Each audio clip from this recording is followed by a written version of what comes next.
So, dear participants, it was a short one, but welcome back. It's time to start our second part. A small change in the program, but yes, without further ado, I would like to invite Gennady Zelensky, Director of Chukotka Science Support Group, to deliver his presentation. So, Gennady, please, the screen is yours.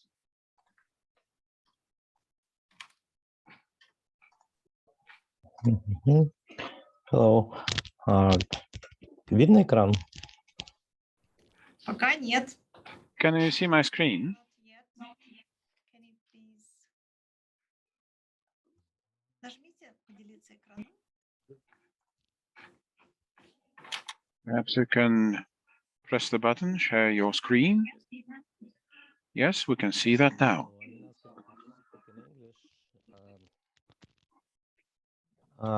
Good morning. Oh, I don't know. Good morning. So I'm glad to participate in your conference. My name is Gennady Zelensky, and I'm an executive director of the Chukotka Science Support Group. It's an organization based in Laurentia, Chukotka region of Chukotka. And our main activity is to provide logistic support to the scientists doing their research in Chukotka. So Chukotka Science Support Group was formed in 2001 as a joint venture of two native organizations, Yupik Eskimo Society and Naukan Production Cooperative. And we provided logistic support for scientists for over 20 years. And we have been provided support for the international scientific projects funded by the United States National Science Foundation, Russian Foundation for Basic Research, US National Park Service, NOAA, US Fish and Wildlife Service, and we have been also helping to the individual scientists who do their research on their own grants. As well, we help to a touristic company sometime who work in Chukotka.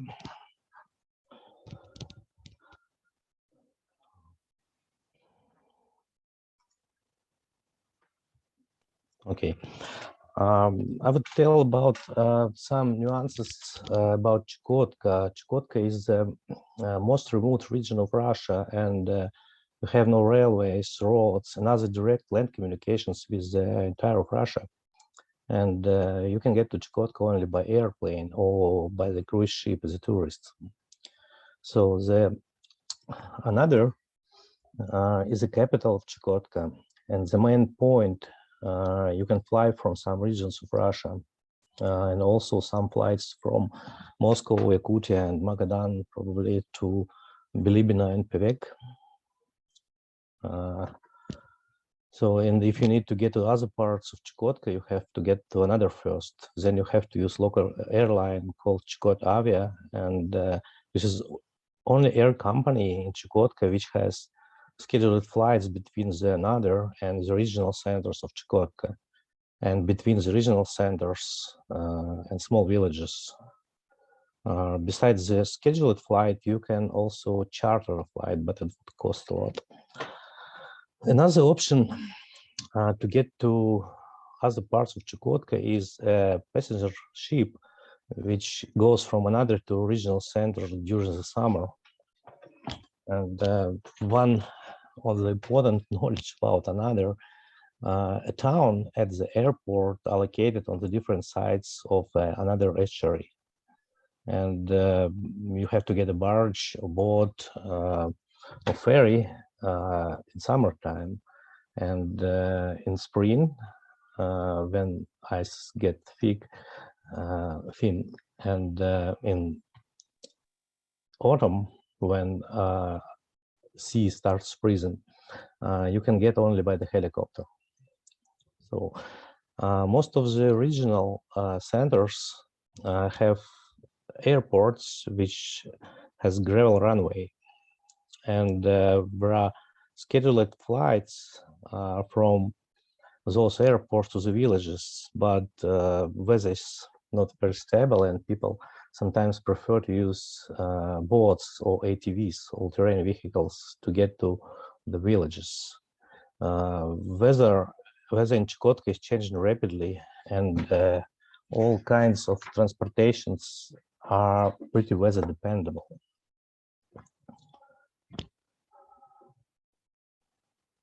Okay. Oops. So, and a very important tip for touristic companies, if you want to bring tourists in summertime, you have to take care about the tickets in advance, because the depth of ticket sales in Chukotka about 6 months, and the local air company, and this only air company in Chukotka, usually has 8 flights a month to the villages like Lavrentia, Providenia, or maybe Gvikinot, and it is difficult to get ticket for those locations like months before you want to go there. So Chukotka is the territory with regulated entry for foreign citizens. Foreign citizens should have an entry permission prior to visit Chukotka, and entry permission should be issued by the Federal Security Authority. This is FSB, and has to be obtained by the organization or individual registered on the territory, Chukotka. So the organization which works in Moscow, for example, probably can't apply for the permission to visit Chukotka. And application should list any point, any village, any town in Chukotka, any place you want to visit. And it should have list of participants, route, and as well they will ask you for personal data, like passport number and place of job, or your position, your home address, and everything. Some parts of Chukotka, like Wrangel, Herald Island, and some other islands are border zone, and everyone who wants to visit, Russian or even foreign people, have to get a border pass to visit those locations. So we have 2 national parks in Chukotka. One is Wrangel Island, and Dr. Gruzdev already told about this park. And we have also Beringia Park. Beringia Park, we mostly working on the territory of the Beringia Park, and it's located on the territory of Providenia and Chukotka regions.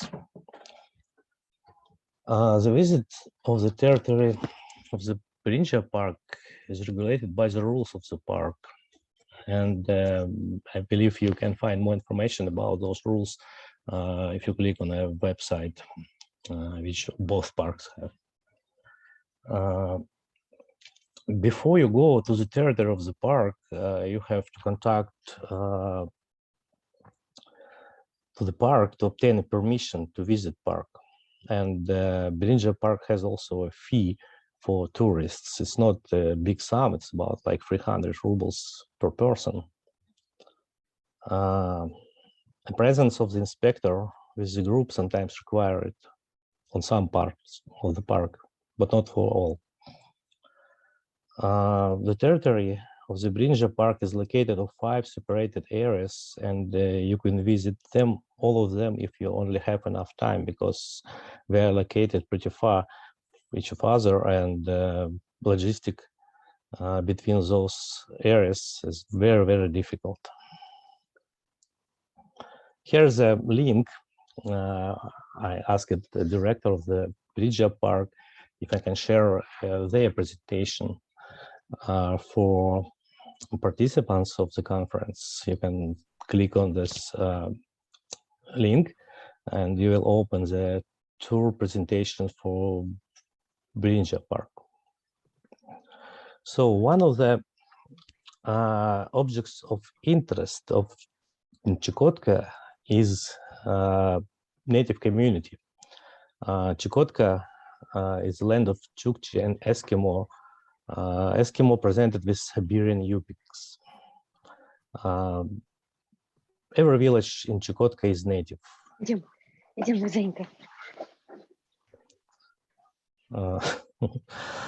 And every village is a native community.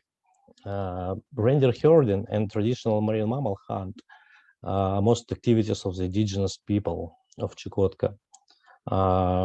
Marine mammal hunters were harvesting gray and bowhead whales, walruses and seals.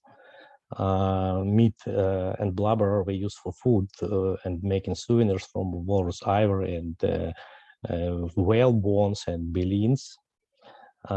Sales of the meat and blubber of the marine mammals is prohibited, and food products can only be distributed among the people of the community free of charge. If you want to get to the native village, you don't have to get a special permission from the community, but if you want to observe their activity, traditional activity, you probably have to get permission from the community leaders first. The same if you want to visit the reindeer herders. They usually find tundra, and the trips to reindeer herders takes a long time, and reindeer herders in Chukotka organize it as a municipal enterprise. And we have some of farmers, but not very many. Before go to tundra to visit reindeer herders, you have to contact probably leaders of the reindeer herders communities. So lodging. There are a few hotels in another, and in some big villages. If you go to the small village, you will find no hotel. Summer, it's like a touristic season, and you have to book anything you want to stay in advance. And one of important things, it's not possible to book anything in Chukotka online. So Booking.com, Airbnb doesn't work in Chukotka. We tried. You can find information about the hotel somewhere like in TripAdvisor, but you will never book it there. You have to find someone local who can call, or you can call yourself to the hotel or apartment owners and book your apartment or hotel in Chukotka. And in conclusion, I would say that Chukotka is a very beautiful land, beautiful nature, nice people, which has harsh climate and terrible logistics. And you have to plan in Chukotka everything to plan in advance. You have to be flexible to be ready to change your plans because of weather. You can stuck in another for 2 weeks waiting for the plane to Laurentia, for example, because of weather difference between another and Laurentia. Sometimes people are waiting a very long time. And the main tip for tour operators is to have contact with a local based organization in Chukotka, which familiar with all nuances could be in Chukotka, and organization which can obtain necessary permissions, book your accommodations, and negotiate with local communities to solve all problems and issues in Chukotka. Thank you. Thank you so much. And next, it is my great pleasure to invite Dmitry Glazov, representing the Institute of Ecology and Evolution of the Russian Academy of Sciences and the Marine Mammal Council of Russia. Please, the screen is yours.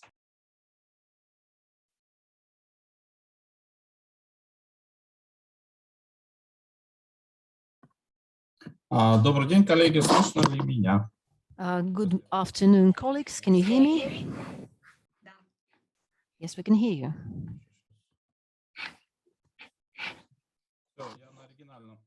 Right, I switched over to the original sound, to the floor.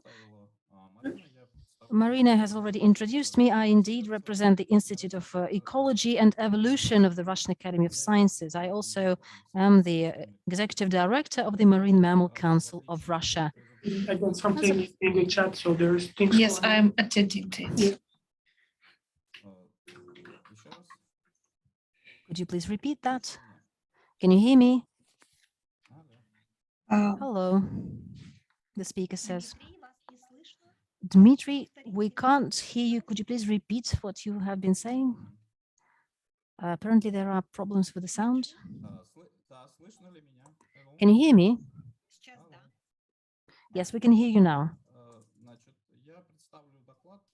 So my presentation is going to be a little different from the previous ones. I'm going to speak about research. We are going to talk about research of mammals in the Arctic, in the Russian Arctic, and including opportunistic data collected from tourists. A moment, please.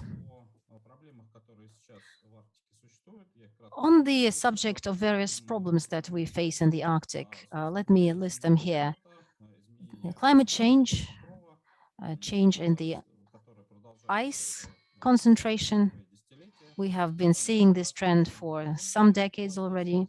We can see an increasing impact of human activities. As you can see, it is increasing in the east and in the west of the Russian Arctic. In the central part, we can see less human impact. Oil and gas development is also impacting the area. You can see some licensed areas here. And obviously, the shipping traffic is one of the factors affecting this area. We can see local traffic, active tourist traffic, and military traffic. Also, oil and gas traffic. Habitat pollution is one of the threats facing us in the Russian Arctic. It is closely related to the overall pollution with plastic, and we can see that it has intensified over the past few years. Fishing traffic and fishing activities, two interrelated factors. Since the Arctic is becoming warmer and some of the species are migrating from west to east and from east to west, and fisheries get into areas where they have never fished before. There's also another factor, which is an increased military activity in the Arctic. Various exercises, the construction of various military bases, etc. Also have to mention that the current threats to marine mammals and polar bears are listed here on this slide, and they include climate change, the shrinking of ice sheets, but I also need to mention the conflicts between marine mammals, humans, and that is especially true for polar bears, because humans are interfering with the ecosystem of polar bears in various ways. All of these factors, coupled with the climate warming, cause a cumulative negative impact on marine mammals and polar bears. The current approaches to conservation that we have in Russia are listed on the slide. Some of them have already been mentioned. The programs in specially protected nature areas.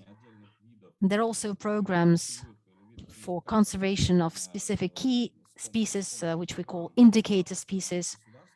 There are a number of state-supported programs.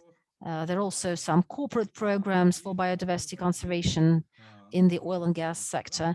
And there are a number of individual programs that are supported by the Russian Geographic Society, Marine Mammal Council, and other large associations and NGOs, for example, WWF.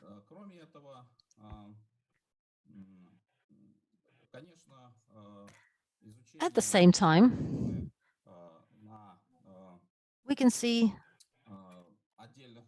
that there are a number of advantages of the current approach. Most of the research is focusing on individual species. And in many cases, it is practically impossible to track and identify trends, overall trends, especially when you look into the development of tourism. And therefore, we promote a holistic approach to conservation and management of biological resources in the Arctic. And I would like to give you a few examples of those. A holistic or comprehensive approach has been seen in many other countries as well. It's a monitoring system, a system which informs the decision-making. And all of this needs to be directly related to the ecosystem. So we shouldn't concentrate on species alone, but on an ecosystem. This will provide for a more comprehensive data.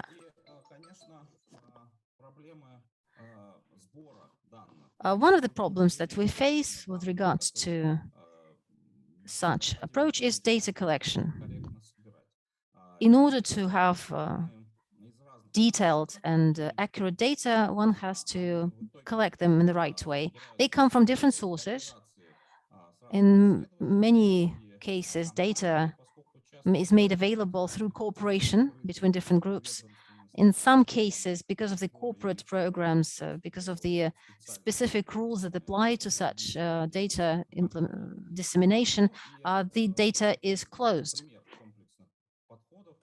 And I would like to give you a few examples of comprehensive programs that are performed by our institutes. The first program that I would like to mention here was the one that was implemented this year, was supported by Gazprom Neft.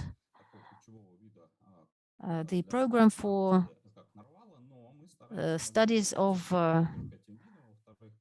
several indicator species. We studied we sensor data. We set up a lot of sensors. This is one of the most popular research methods. There was also a lot of lab work involved.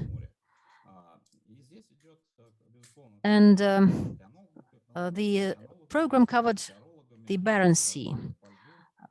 One of the main species that we studied was narwhal or sea unicorn. And among our partners were Transarctica 2019. We're very grateful to the nature reserves such as Rosarctica, Uspensky, the Wrangel Island. They were key territories where our studies were conducted. The second program that I would like to mention here was also supported by government organizations, including Rosprirod-Nadzor. The program was called the Boss of the Arctic, the Command of the Arctic. We used aircraft and high-tech equipment to monitor the behavior of animals, so photo, video surveillance, and thermal sensors were used for observations. Here are some of the pictures that were taken. The study of such species in faraway regions, and this is the Laptev Sea, makes it possible to collect data about the entire ecosystem. Such programs are capable of covering a large area, and they give us information about the routes of animals, about their numbers, etc. Studying the key species dynamics, especially when they're supported by large corporations, is something that we have been involved for many years. We have 4 main species that we study, and in this slide you can see the study and monitoring principles. We have different methods listed here. For example, if you look at the program that studies walrus. We use satellite tagging. We have observations from ships, air and land, and we obtained a lot of objective data in the Russian Arctic on various subspecies of walrus. Here you can see some photographs of field work that we conducted. We also monitor the polar bear population using a whole range of methods, and the data that is collected is quite objective. As to the so-called opportunistic data, together with the Moscow University Museum, we launched a project on collecting data from researchers and zoo collections.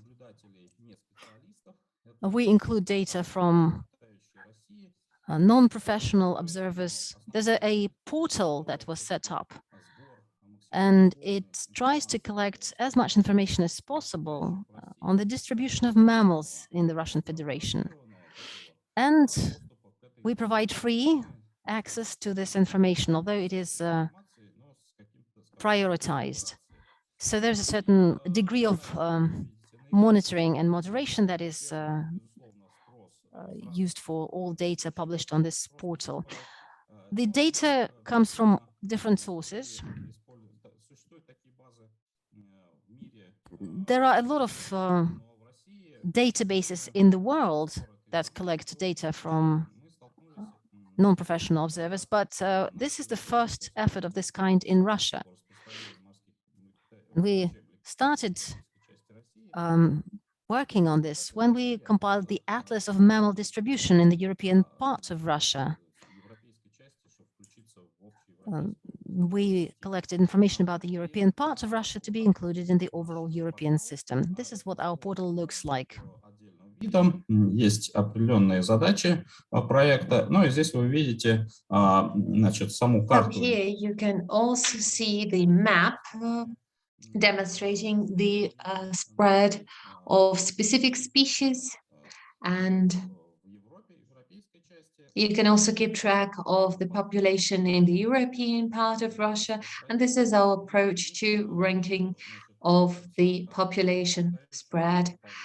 And here you can see the complete data on the mammals, and we can complete it together with all the stakeholders.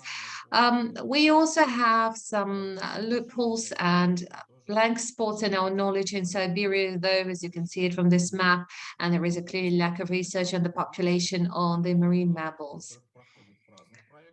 However, we try to address this issue through various projects that includes development of a system of marine protected areas in the Arctic seas of Russia. We also had a project with the support of the WWF. And as a result of this project, we have identified 46 marine protected areas in the Arctic, although there are actually 47 protected areas identified on the map. And those are the areas that can also be of potential interest from the viewpoint of marine mammals. We've analyzed about 190 different parameters within this project, and we have published a book. This publication is available again for free at the WWF website, and we hope it would contribute to further development of the project and application of the knowledge that we have generated. We also have a large circumpolar project together with the other countries that are parties of this ARC network project. We obviously know it is important to collect data in the right way to minimize the impact, and the key impact that we recognize in the Arctic so far relates not to tourism but to oil and gas development. And at a certain moment, we've decided together with the Moscow State University Marine Research Center to conduct training seminars for the oil and gas experts so that they know how to minimize the impact and to adequately collect data. We've already conducted more than 150 participants through those workshops, getting close to the number of 200, and now they know how to collect this data properly so that they could contribute to development of our portal.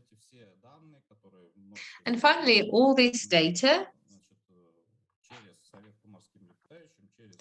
goes through the Council on Marine Mammals and our university, and together we engage them in the development of regulatory documents. As you can see, it relates both to the industry-specific industries for the preservation of biodiversity, different industry-specific organizations, and currently we're also working on the specific species like a great whale and the polar bear, and those are our strategies for preservation of those species that can later be used by the Russian Ministry of Natural Resources for preservation of the species. Thank you for your attention.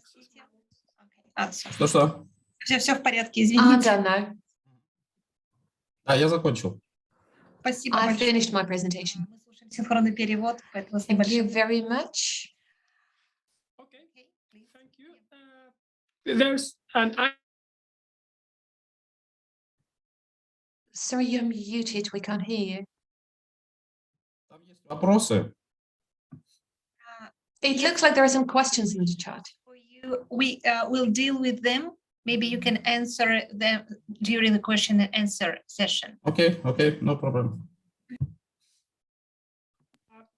The next speech will be delivered by Stanislav Belikov, Angelina Gnedenko, Darya Chernyshova from the All-Russian Research Institute for Environmental Protection, and by Olga Shpak, Institute of Ecology and Evolution of the Russian Academy of Sciences. So please, the screen is yours.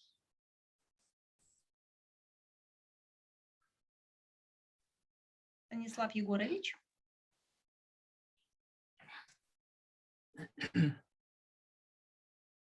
Так, коллеги, что-то там экран. Yes, dear colleagues. Can you share your screen? Мгм.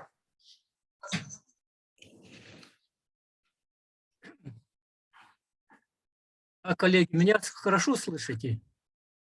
Can you hear me all right, dear colleagues? Yes, we can hear you well, and we can see your screen. Just start the slideshow, please. Just click on the button slideshow so that we can see the slides properly, or you can just press F5 button. Can you hear it all right now? And still not there yet? Just press F5 to start the live show. No, it's not escape, it's F5, please. Well, I've done that. No, you're just pressing create the slide, but you should start the slideshow.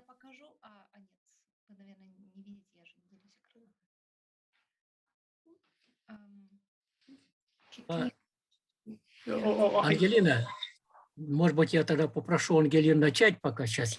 Maybe I could ask Angelina to start, or we can do the slideshow for you. Just tell us when to switch slides. So we can demonstrate the presentation for you. Давайте, хорошо. All right, that's a great idea. Then just please start my presentation.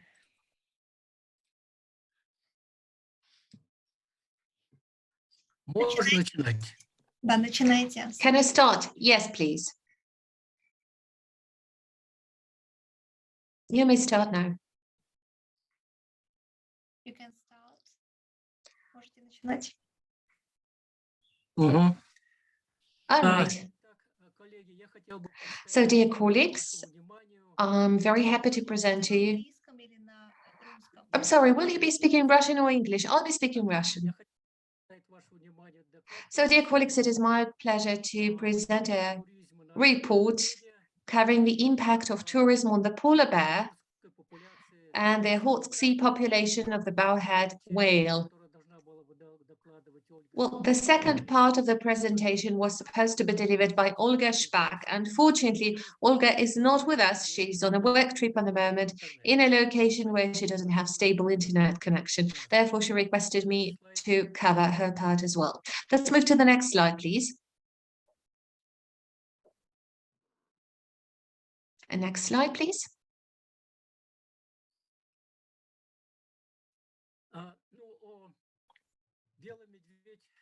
So, as we all know, polar bears populate the ice-covered parts of the Arctic, where they hunt their prey, mostly those are icebound seals. We know historically those were remoted areas for the population, for the humans. Therefore, there was no particular pressure on the polar bears. But we have seen that lately, in the recent years, the polar bears are being increasingly impacted by, first and foremost, by the climate change and global warming, and also by the anthropogenic impact of humans. And one of the factors of this anthropogenic impact is exactly tourism. And in some areas, it creates and poses a serious threat. Next slide, please.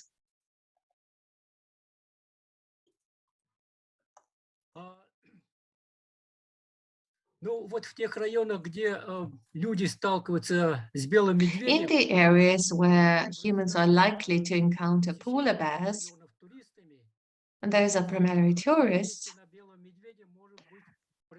we see the potential consequences for that type of exposure to the polar bear. And that includes displacement from the traditional habitat. It also includes behavior changes. And in case of conflicts, that might pose a threat to the lives of humans or bears. And in some situations, the anthropogenic impact might result in the fact that bears would abandon their shelters or dens. And of course, we see a growth in the number of tourists going to the habitat of polar bears, and it inevitably results in conflicts between people and bears. Let's move to the next slide.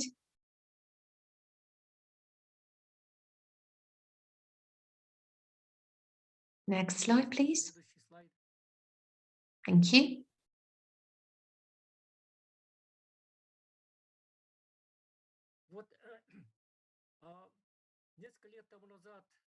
Several years ago, there was a publication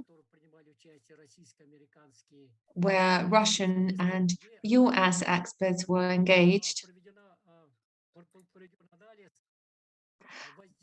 They have conducted analysis of the impact of tourism, including recreational tourism, on the polar bear populations in different parts of the Arctic.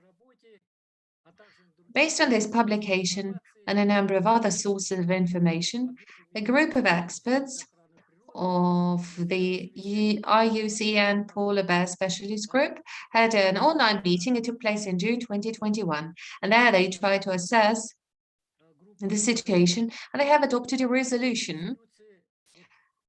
And in this resolution, we see the following key types of impact being recognized: the impact on the polar bear by tourism. And we see that it is recognized that the cruise tourism and tourists that are being brought by aircrafts, also active engagement of drones, is something that is impacting the population of the polar bears.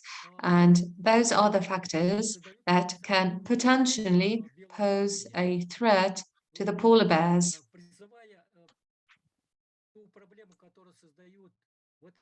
It is important to recognize the problem that tourism poses to local indigenous communities.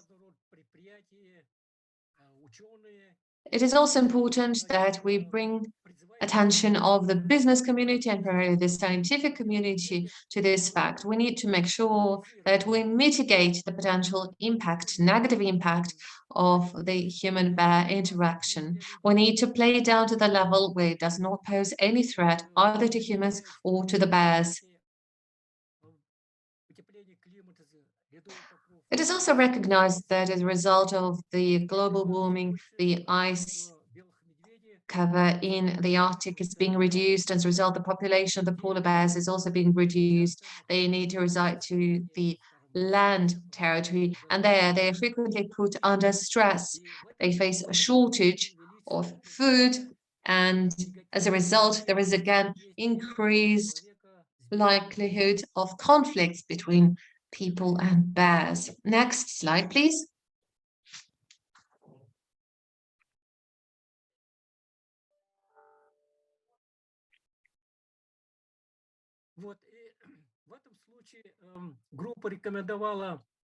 In this situation, the group issued a recommendation for the countries that are habited to polar bears, develop some specific guidelines and recommendations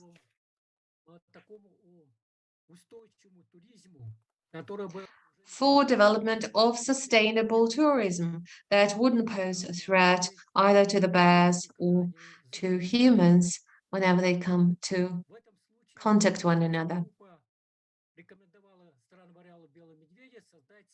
The group also issued a recommendation for the range states and other organizations to develop specific programs that would enable them to facilitate cooperation and analyze all aspects of interaction between polar bears and humans.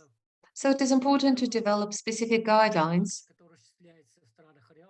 so that the practice of the range state is harmonized to minimize the impact. Next slide, please.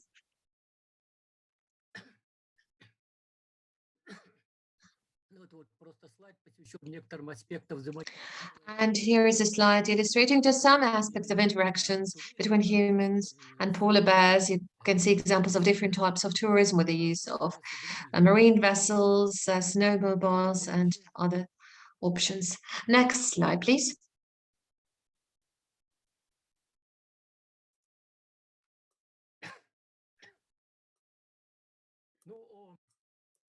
A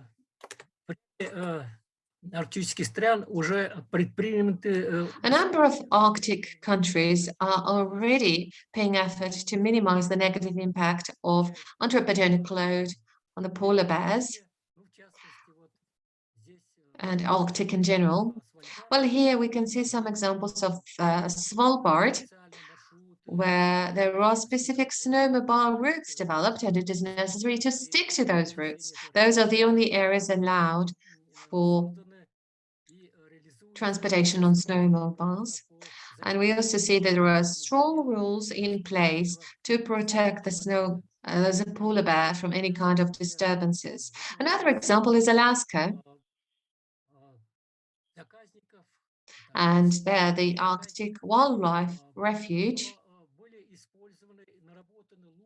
has developed best practices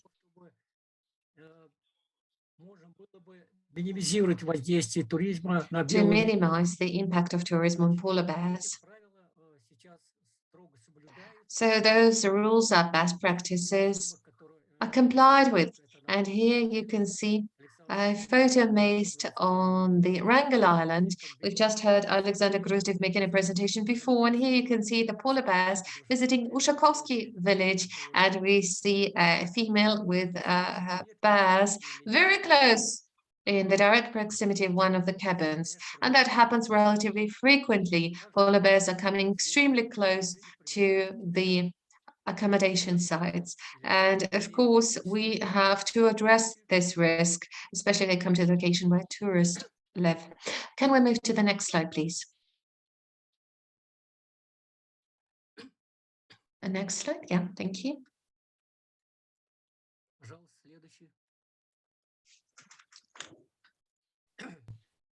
Ну, вот в российской Арктике, в тех районах, где туризмы.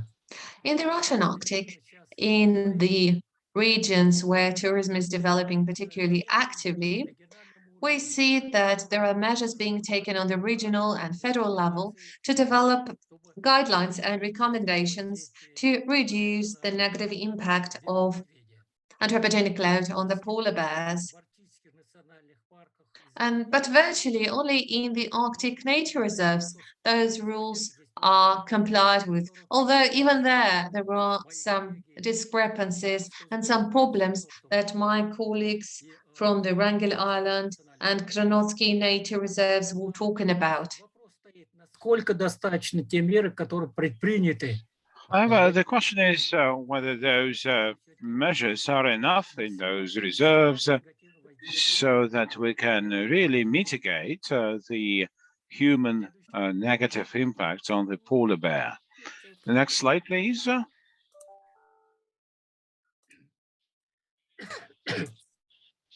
Ну, здесь вот на этом слайде показано. What you can see here on this slide is the legal framework at the federal level of Russia that is aimed at mitigating the impact of human activity on the ecosystems in the Arctic. And the polar bear is part of such an ecosystem. So we have a list of those laws, but we can add also here that the polar bear is included into the federal and regional red data books. And of course, because of that, local and regional authorities are obliged to take the measures and pursue policies that are described in those books. Станислав Егорович, у вас 1 минута еще. Stanislav, you have only 1 minute to go. Yes, thank you. Next slide, please. Next slide.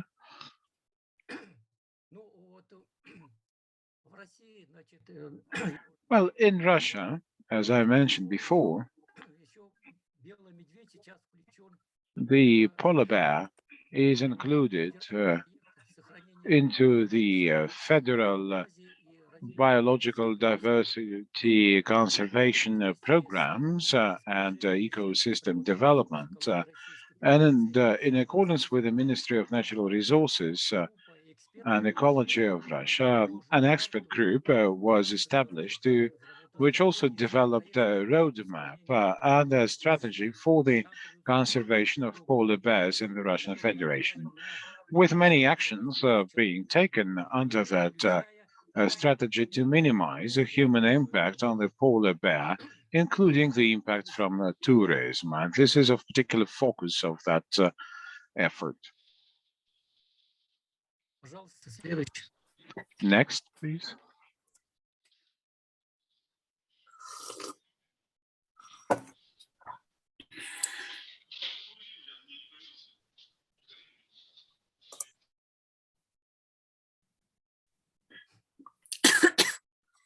Следующий, пожалуйста, слайд. Next, please. Next slide.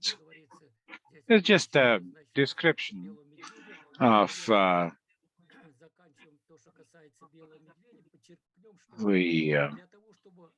polar bear, and to make sure that we have a sustainable framework and foundation for ecotourism, we need to think first how to preserve and conserve the ecosystems, including marine ecosystems in their entirety, including the animals living there. And hence we need to think how to minimize the impact and ensure a harmony between ecotourism and the animals and the flora that you can find in the Russian Arctic. Next slide, please. Just a few minutes that I would like to devote to next, please. Next slide.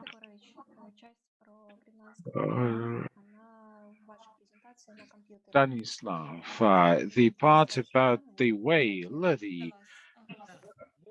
you have on your computer, actually.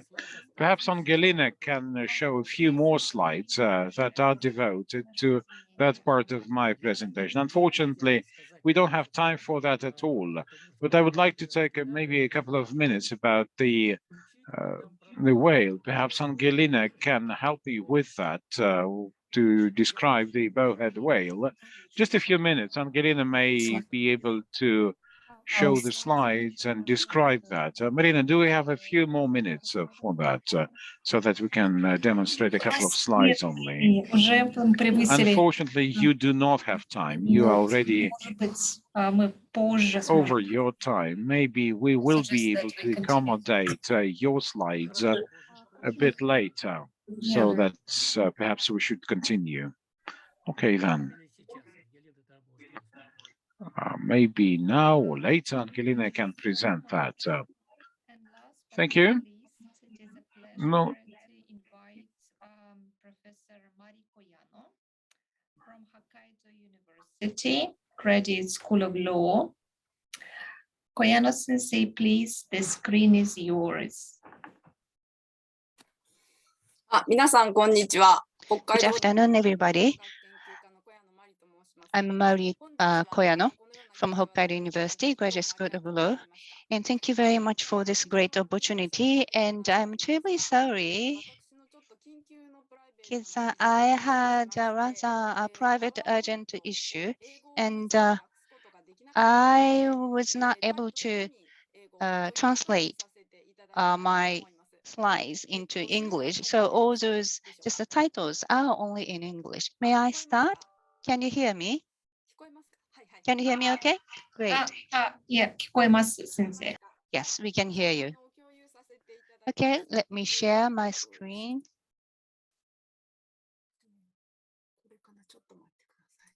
Okay, give me a moment, please.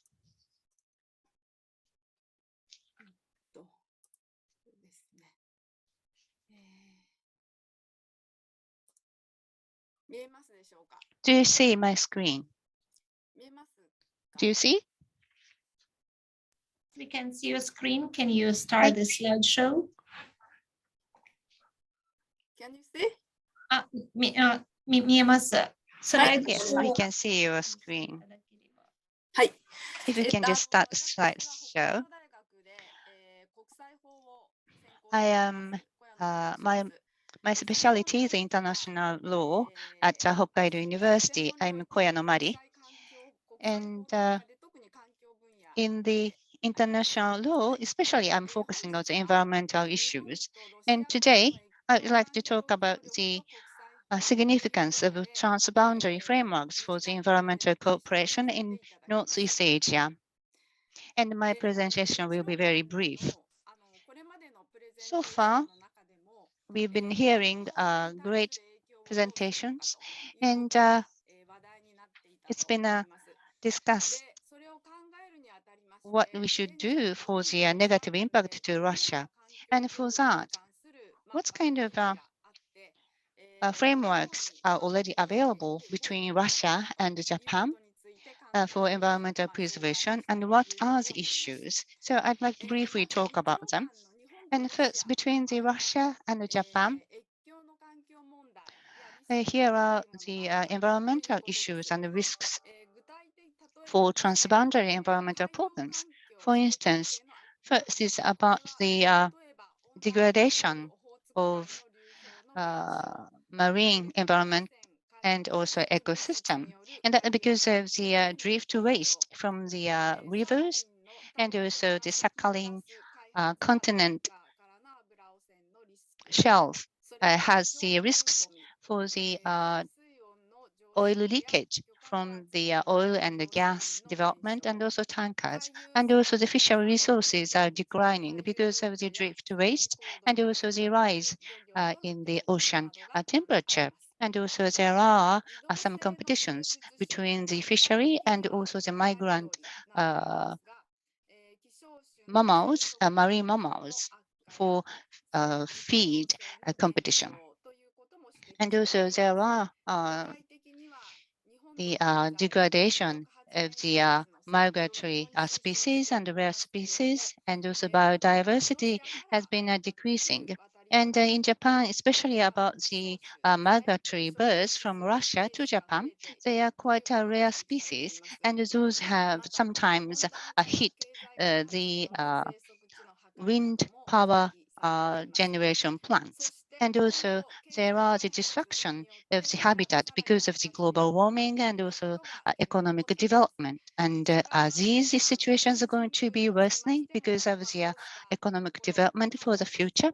So for the cruising tourism, we also have to think about it. And also next one, this is about the Japan and Russia transboundary cooperation facilitation. As I just mentioned, there are the issues of environment between Japan and Russia, and risks and also the measures to them. Those are, yes, we have to think about it. But in addition to those measures to the environmental issues, when it comes to the transboundary cooperation significance between the two countries, there are actually more wide range of things included. One is the sustainable development contribution for the two countries and also the Northeast Asia areas. As you know, SDGs, the Sustainable Development goals, have been promoted. And this is for preservation of the environment and also development of the society and also economy. So three things are comprehensively included in this SDGs. So SDGs should be promoted. And also the environment is universal value, which has a very high values and also legitimacy in the internal society. And related to that, for instance, when there was a Cold War in the European area, there have been a great role by the environmental cooperation between countries. And there have been many researches for that. To be specific, UNECE in 1970s have created the LTA N treaty, and that was for the long-term transboundary air pollution convention. And there was a tension between Russia and other countries because of the Cold War, but this environmental cooperation played a great role to ease the tension. And also there have been exchange and dialogue promoted between the communities and expertise, educational agencies, and also the citizens, among citizens. So at very different levels, there have been a cooperation promoted. And also ecotourism and other new industries can be created. And today I know the time is very limited, but I'd like to talk about the framework between the Japan and Russia for transboundary environmental cooperation. And also I'd like to talk about the challenges and the future prospects for these frameworks. And I'd like to talk about the existing frameworks for transboundary environmental cooperation in Northeast Asia. And I will talk about the migratory birds conservation as an example for those frameworks. And also from the viewpoint of the norm and institution, I will talk about the challenges for the future frameworks design and operation in terms of the conservation of the migratory birds. And as the time is limited, I may need to rush or skip some slides. And here is the state of affairs of transboundary environmental cooperation in Northeast Asia, including Japan and Russia relations. So what I'm doing is looking at the existing legal frameworks. So it's really different from the European situation. So multilateral legal frameworks are not available here in this Northeast Asia, because in Europe, there are many multilateral conventions. So it's kind of a constructing. And also the bilateral agreement are there, and Japan and Russia are signatory countries. And also there is a very limited, but there are bilateral agreement or convention between Japan and Russia. And this is only for the general cooperation and also preservation and conservation of the migratory birds. But there are some non-legally binding agreement between governments. And also there are bilateral fora between Japan and Russia, which are not legally binding, and also non-governmental frameworks, which are private initiatives, and there are some of them. So the relative relationship among those existing frameworks need to be connected and balanced very well in order to use the forum effectively to promote environmental cooperation. And here is the existing legal frameworks. So these are going to be applied to all the countries on the earth. So this is a legal principles. Therefore, all the countries are supposed to oblige to. The first one is a non-harm principle, meaning that the nation has to implement the obligations to prevent transboundary environmental damage under its jurisdiction and control, and they are supposed to take reasonable measures. And the reasonable measures actually gives a great discretion to the nation. And also the other is that in the high seas or other areas which are transboundary,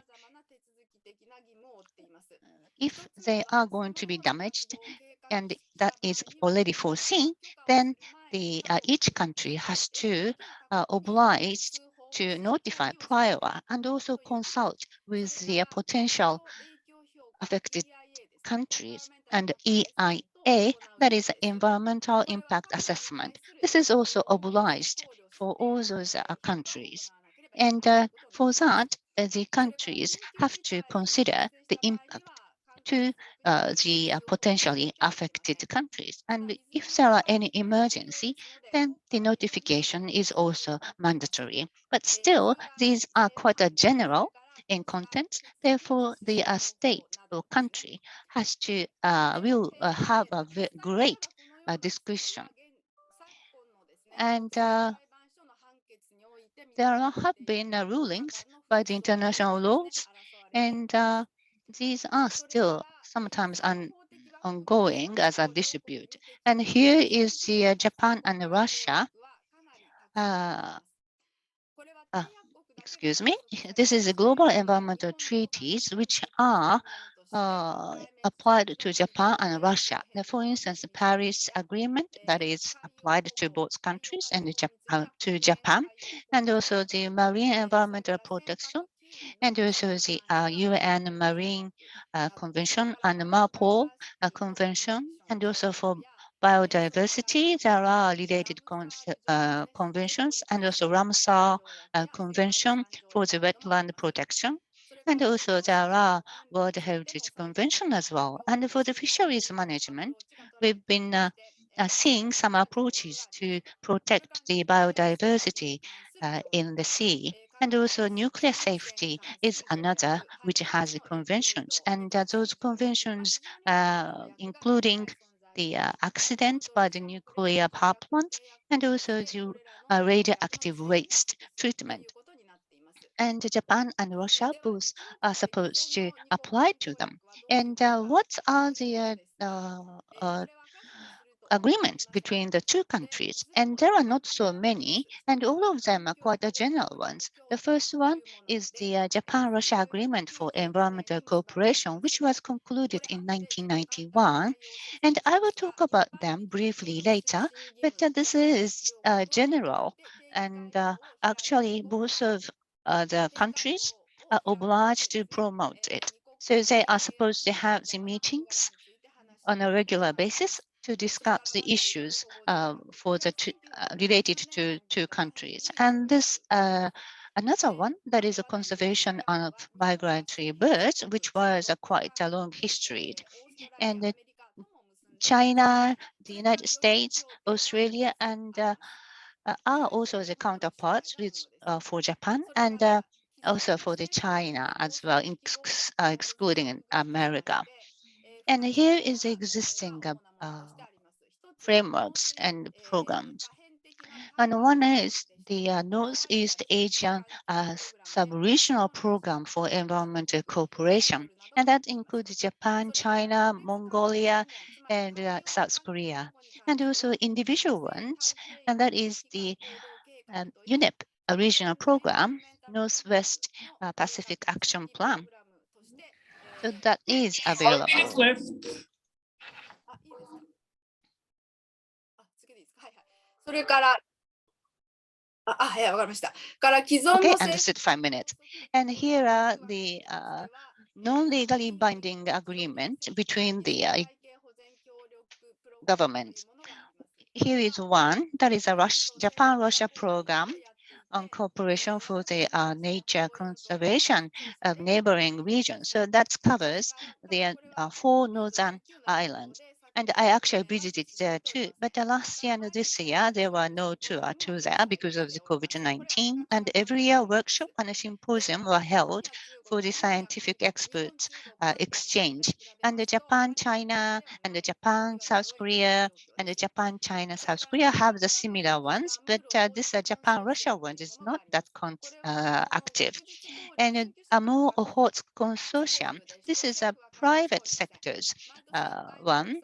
So the government is not involved, and they have the annual international workshop and a symposium. And some years ago, they just don't have any funds left, so it's just terminated. And also the East Asia-Australia Flyway Partnership is another. This is kind of a hybrid type program for migratory birds, and that is quite in a big scale. And here is a relatively successful framework for the conservation of migratory birds. And the Ramsar Convention and also CBD, those are for the global multilateral convention. And also there is the bilateral conventions as well. すみません。もう時間がなく But Doctor, sorry, your time is up. I thought I have 3 minutes left. I thought you told me 5 minutes. 最後の1分だった、最後の5分じゃなかった。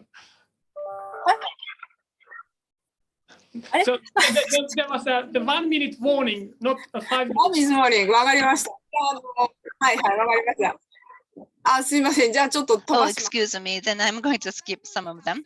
So for the migratory birds, well, I will going to write articles and literature in English sometime later. And here, to conclude my presentation, this is going to be the last one. So for the migratory birds conservation to the bigger range of the environmental cooperation. And the significance of the legal frameworks is there because there is a legal frameworks, therefore the signatory needs to apply that. So this is going to be kind of a loose platform, all the signatories are going to follow.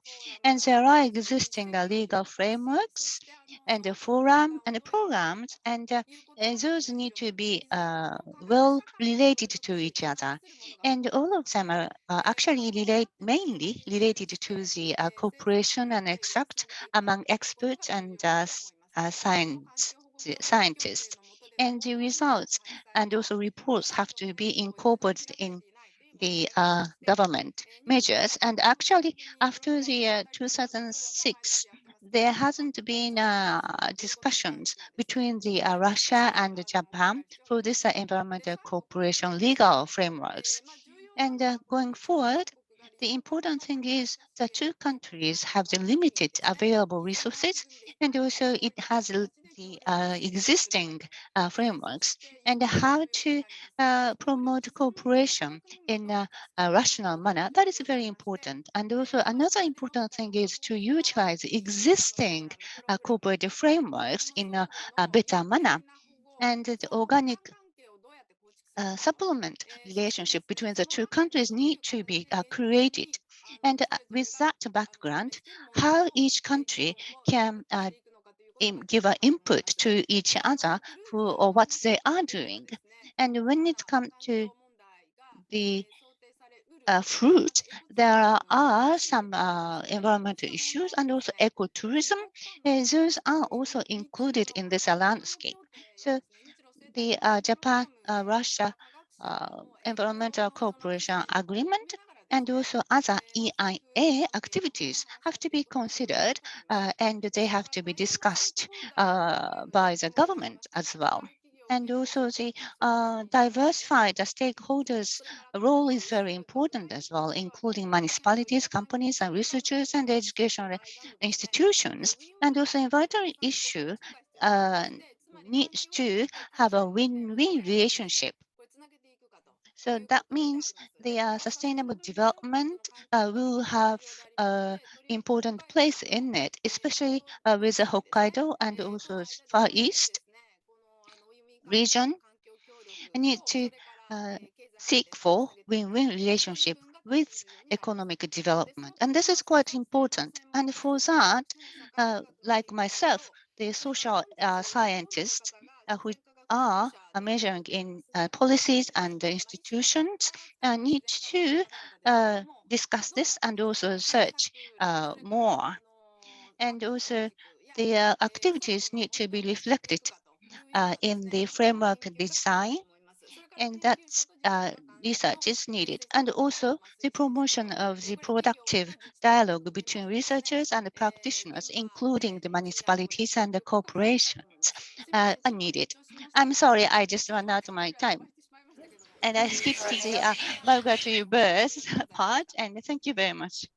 Thank you. Thank you so much. We have only a really limited amount of time. There's a lively discussion in the chat, but I can see at least one question that has not been answered. There's a question from Ekaterina to Dmitry. So Dmitry, what is the source of your data supporting your statement that pollution in the Arctic, plastic and hereby metals, is increasing? Sorry, it's heavy when I misprint. Yeah. Да. So Dmitry, you are muted if you wanna reply. Where is it? I can't see it. Dmitry, could you unmute yourself? You are muted. Can you see him? I can't see him. He's here. Oh, okay. Just a moment. I'll try to mute him, or at least. Dmitry, we can't hear you. You are muted. Now it's good. Okay. Наши коллеги из Института океанологии. Our colleagues from the Oceanology Institute and the Oceanography Institute have a research on microplastic pollution and floating plastic. And they have data supporting the idea that there's an increase in plastic pollution. We also study plastic on the shores, and we can see that the plastic waste has increased, including plastic on the islands. We have a number of publications that were done jointly with this institute, and you can study them because they are all published. Thank you. Thank you. I'm going through the chat. I think there are other questions in the chat may have been no questions. May have been answered in the chat. So I would like to encourage all of you also to look at the chat and the discussion that has taken place there. So maybe yeah. So I'll ask her if she's ready. Angelina, у нас осталось немного времени. Angelina, we have a couple of minutes left. So if Stanislav and Angelina, if you can show us the remaining parts of your presentation in 5 minutes. Yes, I think we can do that. So yes, Angelina, could you please share the screen? If possible, show us the English slides. Yes, thank you. There is one interesting, but very, very long. It's a comment.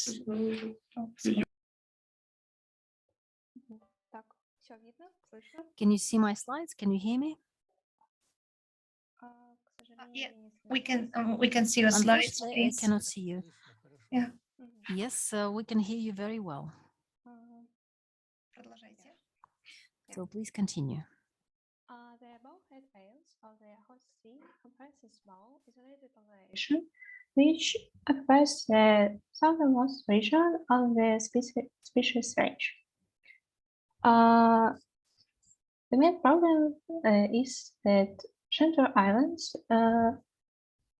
tourist destination, has turned into a well-watched Mecca.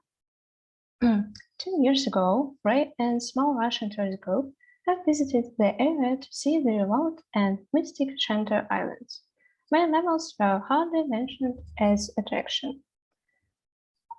Starting in 2015, after a tourist base was established in the cove near Rangu Cape, where bowhead whales concentrate quite predictably and in large numbers, whale watching and swim with whales tours quickly superseded other types of adventure tourism, with both Russian and international tourists and film crews booking small local tourist businesses. Cruise ships now also deviate from their regular routes to show their whales. And that however, whale watching tours from large cruise liners are now advertised as the best of a cruise, and so may crowd up their cove in addition to already numerous tourist routes belonging to local tour operators. Khabar's government stimulates mining industry, commercial fishing, shipping, and tourism in the western Okhotsk Sea. National Park Shantar Islands set tourism development as priority task. Khabar's government has taken course on industrial and tourism development in the western Okhotsk Sea. The system of protected areas in Russia, the pavilions, reserves, national parks, is also undergrounding dangerous changes by setting priority of tourism development over preserving biodiversity. In 2021, the expert section of Bowhead whales was created for development and implementation of conservation strategy, scientific support for the preparation of biodiversity conservation programs for commercial organizations, raising of extra vegetarian resources, and funds for conservation of endangered whales. The ultimate goal is conserving the biodiversity and sustainable development of the region. In 2021, the Ministry of Natural Resources and Ecology established Citizen Expert section in the framework of the federal project Conservation of Biological Diversity and Ecological Tourism Development and Business and Biodiversity Initiative. The national strategy for the conservation of the Okhotsk bowhead whale population has been drafted and now is at its final stage of development. The section includes scientists, conservationists, as well as representatives of businesses and Fisheries Institute.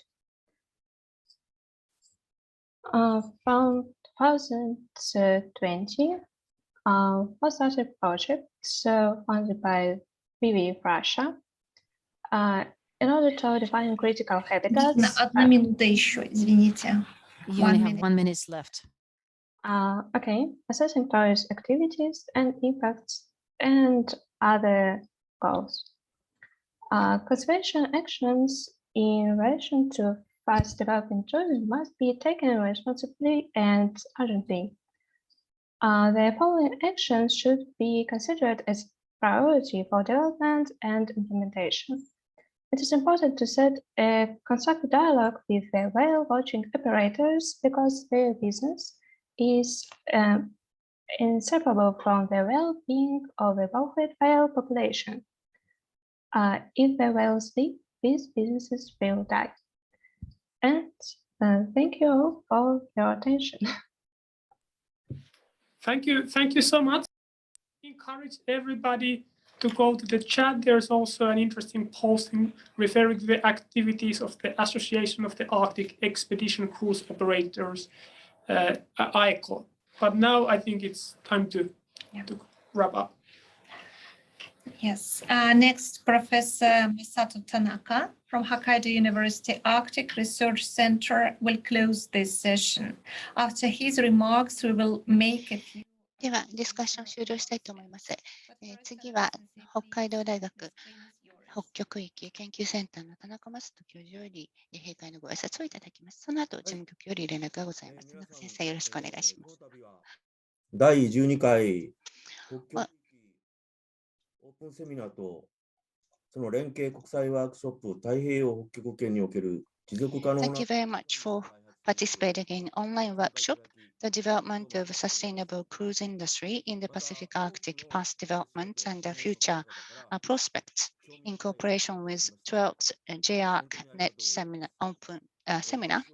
And I'm Tanaka Masato of Hokkaido University Arctic Research Center. I am one of the organizers of this workshop, and thank you very much for the interesting presentation to all the presenters. And the scale of cruising in the Pacific Arctic is still very small compared to that of North America and Alaska. But that means there is a potential for development, and that potential is enormous. However, in the future, sustainable development is essential, and we need to work together with local communities and residents to protect the environment and tourism resources and to develop them in a sensible and prudent manner under regulations.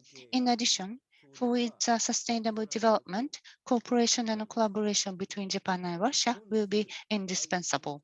Today, as day one, we received 9 speeches from the perspectives of sustainable tourism and tourism protection and had a lively discussion. And this is one of the most important aspects of the cruise. And there are 3 key points to consider. The first is about the impact of tourism and cruises on marine mammals such as whales and polar bears, and also the climate change impact to them, and also regulations and agreement for conservation. Those have been discussed. And also secondly, the second topic or key point is on sustainable ecotourism and cruising World Heritage Sites and the nature reserves, their efforts and the challenges and the prospects. And the third was on cross-border environmental cooperation between Japan and Russia, and recommendations for travelers for those 2 countries, and also to their tourism companies. So there are 3 key points.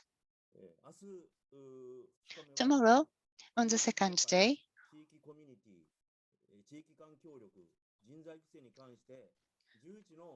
we will have 11 speeches on the cruise industry, local communities, inter-regional cooperation, and human resource development. And tomorrow, Mr. Sementov of the Far East and Arctic Development Corporation will close the meeting with a comprehensive speech entitled Far Eastern and Arctic Cruises Development, Russia and Japan International Cooperation Potential. So please look forward to it. And I expect another lively discussion tomorrow, and I look forward to expectations, challenges, and the hints that will come from it. Thank you very much for your kind attention. That's all from me. ありがとうございました。この機会を使いまして、皆様、登壇者の皆様、参加者の皆様、そして、素晴らしい通訳者たち、みんなにお礼を言いたいと思います。そしてまた、この主催者側、そして事務局側の尽力にも感謝したいと思います。そして私たち、このプログラム、明日もございます。はい。明日もこの Zoom のリンクをすでにお送りしておりますので、登録された方にはすべて送ってあります。どうぞそちらをご活用ください。明日も同じ時間から始まります。本日はありがとうございます。明日、皆様とお目にかかります。Борис Владимирович, вам спасибо. Thank you very much, dear colleagues, and goodbye. Thank you very much for a great event. Dear colleagues from the nature reserves, thank you so much for staying in touch with us and connecting from such remote locations. Thank you very much for an interesting seminar. Thank you very much, Stanislav. We very much hope to continue cooperation, and we very much hope that we'll get to see many of you tomorrow. Thank you, and I'm a bit sorry for the husky voice today. I got sick a little bit.